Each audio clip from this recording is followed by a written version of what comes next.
جس طرح ڈھال آپ کر دیتے ہیں جنگ میں برستے ہوئے تیروں کے سامنے، تو وہ تیر ڈھال سے ٹکرا کے گر جاتے ہیں اور آپ کو نقصان نہیں پہنچتا، تو روزہ بھی آتش دوزخ سے ڈھال ہے، جہنم کی آگ سے بچانے والا ہے۔ روزے دار کو اللہ کی خاص رحمت نصیب ہوتی۔ ایک حدیث میں آتا ہے کہ روزے دار کو دو خوشیاں نصیب ہوتی ہیں۔ ایک خوشی اسے تب ملتی ہے جب وہ روزہ کھولتا ہے، جب سارے دن کی بھوک اور پیاس کاٹنے کے بعد شام کے لمحے ہوتے ہیں اور پھر روزہ منزل تک پہنچتا ہے، تو کس مسرت اور خوشی اور سرشاری کے عالم میں روزہ دار ہوتا ہے کہ شکر ہے کہ اتنی لمبی اور اتنی سخت گرمی کے ماحول کی شدت کے باوجود اللہ تعالیٰ نے مجھے روب منزل کیا۔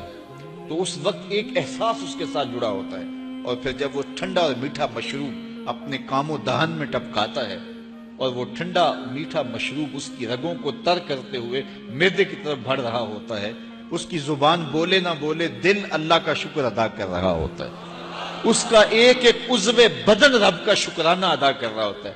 وہ ٹھنڈا اور میٹھا مشروب رگوں کو تر کرتا ہوا آگے بڑھتا چلا جاتا ہے، لیکن شکرانے کا وہ پیکر بن جاتا ہے۔ وہ ایک مسرت، ایک خوشی کا عالم ہوتا ہے کہ روزہ بھی نب گیا، سارے دن کی تکلیف بھی کٹ گئی، اور اللہ نے مجھے افطار کے لمحوں تک پہنچایا۔ فرمایا روزے دار کو ایک خوشی تب ملتی ہے جب وہ روزہ کھولتا ہے، وَفَرْحَةٌ عِنْدَ لِقَاءِ رَبِّهِ، اور دوسری خوشی روزہ دار کو تب ملے گی جب روزے کے صلے میں اللہ اپنا دیدار عطا فرمائے۔ بنی آدم کے جتنے بھی عمل ہیں 10 سے لے کر 700 گنا تک اس کا ثواب اولاد آدم کو اس کا دیا جاتا ہے۔ جتنا گڑ ڈالو اتنا ہی میٹھا، تو بعض کو 10 گنا، بعض کو 70 گنا، بعض کو 100 گنا، بعض کو 700 گنا، تو 10 سے لے کر 700 گنا تک بندے کے اعمال کا صلہ دیا جاتا ہے۔ لیکن میرے حضور نے فرمایا لیکن روزہ جو ہے اللہ فرماتا ہے وہ میرے لیے ہے، اس کا اجر میں خود عطا کروں۔ جب وہ خود عطا کرے گا تو کتنا عطا کرے گا؟ سخی اتنا بڑا ہو تو پھر کیا عطا کرے گا؟ بلکہ بعض نے اس کو عجزی بہی کی بجائے عجزہ پڑھا ہے بصیغہ مجہول، کہ روزہ میرے لیے ہے اور اس کی جزا میں خود ہوں۔ باقی اعمال کی جزا جنت ہے، جنت کی نعمتیں ہیں اور بہت کچھ ہے، لیکن روزے کی جزا میں خود ہوں۔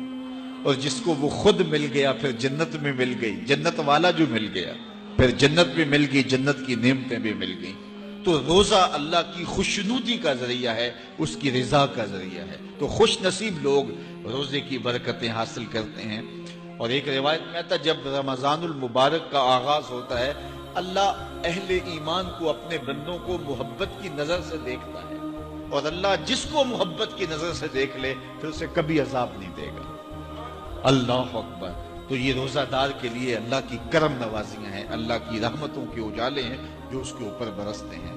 تو میں اور آپ اس ماہ انور کو، اس ماہ نور کو اس طرح سے گزاریں کہ ہمارے اندر کے پاپ دھل جائیں، ہماری غلاظتیں گناہوں کی مٹ جائیں، ہمارا سینہ صاف ہو جائے، ہم اہل ایمان کے لیے کشادہ دل ہو جائیں، ہمیں جو ہے وہ جھوٹ سے، تکبر سے، بخل سے، ریا سے اور دیگر امور بد سے اجتناب کرنے کی عادت پڑ جائے۔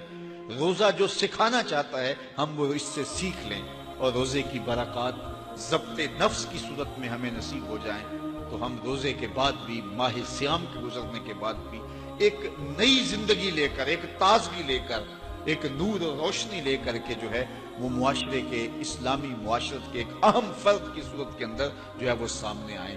تو اللہ اس ماہ صیام کی برکتیں ہمیں نصیب فرمائے۔ ہر سال مہینہ آتا ہے، گزر جاتا ہے، ہم پورا مہینہ بھوک کاٹتے ہیں اور پھر وہاں کے وہاں ہی کھڑے رہتے ہیں، تو پھر ہمیں سوچنا چاہیے، لیکن اگر تبدیلی آتی ہے تو پھر شکریہ ادا کرنا چاہیے۔ آج کی اس تاریخ میں ہم عزم کر کے اٹھیں کہ ہمارا یہ ماہ صیام ہماری زندگی میں ایک سنگ میل ثابت ہوگا، اور ہم ایک نئے باغپن کے ساتھ، نئے عزم کے ساتھ یہ مہینہ گزاریں گے اور ضبط نفس سیکھیں گے۔